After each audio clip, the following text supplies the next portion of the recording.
ಶಾಂತಲಕ ಯಾರ್ಯಾರ ಕ್ಲಾಸ್ಮೇಟ್ ಅಂತ ಹೇಳಲಿಕ್ಕೆ 50 ಜನ ಸಿಗ್ತಾರೆ. ನಮ್ಮ ದೇಶದ ಪ್ರಧಾನಮಂತ್ರಿ ನರೇಂದ್ರ ಮೋದಿ ಅವರಿಗೆ ಒಬ್ಬನೇ ಒಬ್ಬ ಕ್ಲಾಸ್ಮೇಟ್ ಇರಲಿಲ್ಲ ಇಷ್ಟೊತ್ತವರಿಗೆ. ಅಂದರೆ ಇವರು ಪ್ರಧಾನಮಂತ್ರಿ ಆಗುವಾಗೆಲ್ಲ ಅವರು ಸತ್ತೋಗಿಬಿಟ್ರ.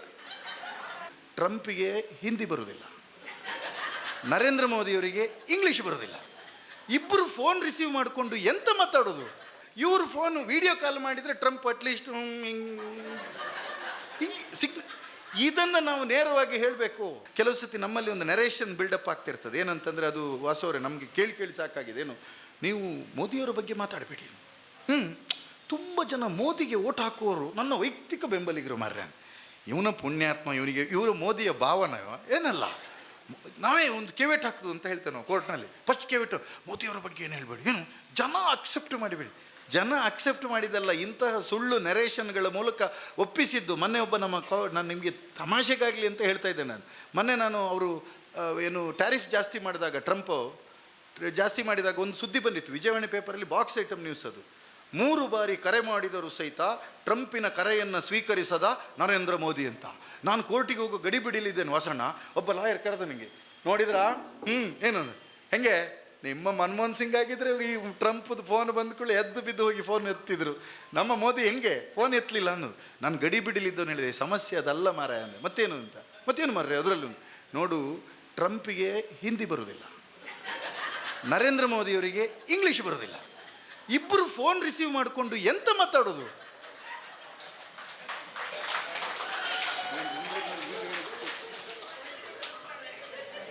ಕರೆಕ್ಟ್ ಅಲ್ಲ? ಆ ವಿದೇಶಾಂಗ ಸಚಿವರಾದ ಜೈಶಂಕರ್ ಅವರು, ಹಿ ಈಸ್ ರಿಟೈರ್ಡ್ IAS, ಅವರು ಮಾತಾಡ್ಬೋದು. ಇವರು ಫೋನ್ ವಿಡಿಯೋ ಕಾಲ್ ಮಾಡಿದರೆ ಟ್ರಂಪ್ ಅಟ್ಲೀಸ್ಟ್ ಇದನ್ನು ನಾವು ನೇರವಾಗಿ ಹೇಳಬೇಕು, ಧೈರ್ಯದಿಂದ ಹೇಳಬೇಕು, ಕಟ್ಟೆಯಲ್ಲಿ ಮಾತಾಡಬೇಕು. ಸಾರ್ವಜನಿಕ ಸಭೆ ಭಾಷಣ ಅಲ್ಲ. ಬಂಧುಗಳು ನೆಂಟರುಗಳು ಎಂಗೇಜ್ಮೆಂಟಲ್ಲಿ ಕೂತಾಗ ಇದನ್ನು ಚರ್ಚೆ ಮಾಡಬೇಕು. ಬೇರೆ ಯೋಚನೆ ಮಾಡಬೇಡಿ. ಶಾಂತಲಕ ಓದಿದ್ದೆಲ್ಲಿ ಮಂಗಳೂರಿನಲ್ಲೇನಾ? ಶಾಂತಲಕ ಯಾರ್ಯಾರ ಕ್ಲಾಸ್ಮೇಟ್ ಅಂತ ಹೇಳಲಿಕ್ಕೆ 50 ಜನ ಸಿಗ್ತಾರೆ. ಶಾಂತಲ ನಮ್ಮ ಕ್ಲಾಸ್ಮೇಟು ಮಾರ, ಅವರು ಮುಂದಿನ ಬೆಂಚಲ್ಲಿ ಕೂತಿದ್ರು, ನಾವು ಹಿಂದಿನ ಬೆಂಚಲ್ಲಿ ಕೂತಿದ್ವಿ, ಅವರು ಎಕನಾಮಿಕ್ಸ್ ಪಾಸು, ನಾನು ಫೇಲ್ ಎಲ್ಲ ಹೇಳ್ತಾರೆ. ಹೌದಾ? ಈ ದೇಶದ ಪ್ರಧಾನಮಂತ್ರಿ ಆಗಿರ್ತಕ್ಕಂಥ ಒಬ್ಬ ವ್ಯಕ್ತಿಯನ್ನು ಇಡೀ ಭಾರತದ 150 ಕೋಟಿ ಜನರಲ್ಲಿ ಒಬ್ಬನೇ ಒಬ್ಬ ಬಂದು ನಾನು ನರೇಂದ್ರ ಮೋದಿಯವರು 10ನೇ ತರಗತಿಗೆ ಒಟ್ಟಿಗೆ ಹೋಗಿ ಗೋಳಿ ಬಜೆ ತಿಂದದ್ದು ಅಂತ ಒಬ್ಬನೇ ಒಬ್ಬ ಹೇಳಿಲ್ಲ. ಗ್ಯಾರಂಟಿ ಅಲ್ಲ? ಮಾತಾಡಿದ್ದೀರಾ ನೀವು ಇದನ್ನು? ಮಾತಾಡಿಲ್ಲ. ಈಗ ಪುತ್ತೂರಿಗೆ ಹೋಗಿ ಬಂದರೆ ನನಗೆ 5 ಜನ ಸಿಕ್ಕಿದ್ರು ಕೈ ಕೊಟ್ಟು, ನಾವು ಸೊರಕೆಯವರು ಒಂದೇ ಹಾಸ್ಟೆಲಲ್ಲಿ ಇದ್ದಿದ್ದು ಅಂತೇಳಿ ಅಂತ. ಇವರು ವೇದಿಕೆ ಮೇಲೆ ಇಬ್ಬರದ್ದು ಹೇಳಿದರು, ನಾವೆಲ್ಲ ಒಟ್ಟಿಗೆ ಒಂದೇ. ಅರೆ, ನಮ್ಮ ದೇಶದ ಪ್ರಧಾನಮಂತ್ರಿ ನರೇಂದ್ರ ಮೋದಿಯವರಿಗೆ ಒಬ್ಬನೇ ಒಬ್ಬ ಕ್ಲಾಸ್ಮೇಟ್ ಇರಲಿಲ್ಲ ಇಷ್ಟೊತ್ತವರಿಗೆ. ಅಂದರೆ ಇವರು ಪ್ರಧಾನಮಂತ್ರಿ ಆಗುವಾಗೆಲ್ಲ ಅವರು ಸತ್ತೋಗಿಬಿಟ್ರ.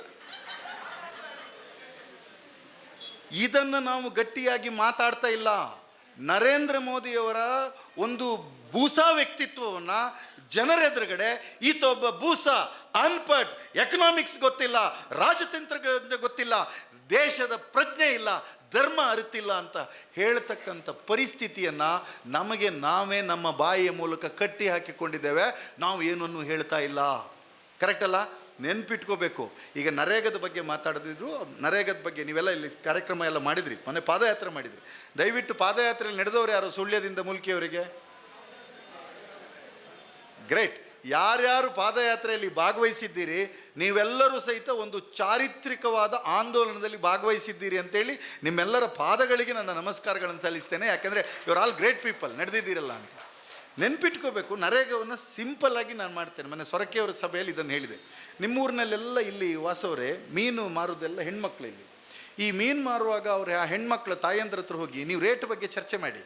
ಅವರು ಒಂಜಿ ಆಪುಜಿ ಮಗ ರೇಟ್ ಒಂದೇ, ಬಂಗಡೆಗೆ 200 ರೂಪಾಯಿ ಇಷ್ಟು ಹೇಳ್ತಾರೆ. ರೇಟಲ್ಲಿ ಕಾಂಪ್ರಮೈಸ್ ಇಲ್ಲ. ಆದರೆ ಎಷ್ಟು ಒಳ್ಳೆಯ ಮನಸ್ಥಿತಿಯ ಅಕ್ಕಂದರಿಗೆ ತಾಯಂದರಿಗೆ ಅಂದರೆ, ನೀವು 1 kg ಮೀನನ್ನು ತಕ್ಕೊಂಡು ಅವರ ಹಣ ಕೊಟ್ಟಾದಮೇಲೆ ನಿಮಗೆ ಒಂದು ಎಕ್ಸ್ಟ್ರಾ 150 ಗ್ರಾಮಿನ ಮೀನು ಒಂದ ಮಗ ಅಂತ ಹಾಕ್ತಾರೆ. ಹೌದಲ್ಲ? ಹಾಕ್ತಾರಲ್ಲ? ಆದರೆ ನಮ್ಮ ಕೇಂದ್ರ ಸರ್ಕಾರ ಅದಕ್ಕಿಂತ, ನೀವು ಹೌದು ಹಾಕ್ತಿರಲ್ಲ? ನೋಡಿ, ಗ್ರೇಟ್ ಚಪ್ಪಾಳೆ ಹೊಡಿರಿ. ಆದರೆ ನರೇಂದ್ರ ಮೋದಿಯವರ ನೇತೃತ್ವದ BJP ಸರ್ಕಾರ ಎಷ್ಟು ಇದು ಅಂತ ಹೇಳಿದರೆ, ಎಕನಾಮಿಕ್ಸ್ ನಮಗೆ ಸರಳವಾಗಿ ಅರ್ಥ ಮಾಡ್ಕೋಬೇಕು. ನೀವು ಮಂಗಳೂರಿನವರು ಭಾರಿ ಹೇಳಲಿಕ್ಕೆ ಕಷ್ಟ ಆಗ್ತದೆ. ಏನು ಅಂತಂದರೆ, ನಾವು ತೆರಿಗೆ ರೂಪದಲ್ಲಿ GST ರೂಪದಲ್ಲಿ ನಾವು ಒಂದು ತೊಟ್ಟೆ ಪೂರ್ತಿ ಅವರಿಗೆ ಬಂಗಡೆ ಮೀನನ್ನು ಕಳಿಸಿಕೊಟ್ರೆ, ಅವರು ವಾಪಸ್ಸು ನಮಗೆ ಬಂಗಡೆದು ಮಂಡೆ ಫ್ರೈ ಕಳಿಸ್ತಾ ಇಲ್ಲ, ಬದಲಿಗೆ ಖಾಲಿ ತೊಟ್ಟೆ ಕಳಿಸ್ತಾ ಇದ್ದಾರೆ. ಏನು ಕಳಿಸ್ತಾ ಇದ್ದಾರೆ? ಇಷ್ಟೇ ಎಕನಾಮಿಕ್ಸ್. ಅದನ್ನೇ ಕರ್ನಾಟಕದ ಸಿದ್ದರಾಮಯ್ಯನವರು, DK ಶಿವಕುಮಾರ್ ಅವರು, ನಮ್ಮ ಮಂತ್ರಿಗಳು ಎಲ್ಲರೂ ಸಹಿತ ನಮ್ಮ ಪಾಲನ್ನು ನಮಗೆ ಕೊಡಿ. ಏನು ಕೇಳ್ತಿದ್ದಾರೆ? ನಮ್ಮ ಪಾಲನ್ನು ನಮಗೆ ಕೊಡಿ. ನೀವು ಆದ್ದರಿಂದ ಅವ್ರ ಅಮ್ಮ ಏನು ಹೇಳಿದ್ರಲ್ಲ, ನಾನು ಒಂದು ಜಾಸ್ತಿ ಹಾಕ್ತೇನೆ ಬಂಗಡೆ ಅಂತ,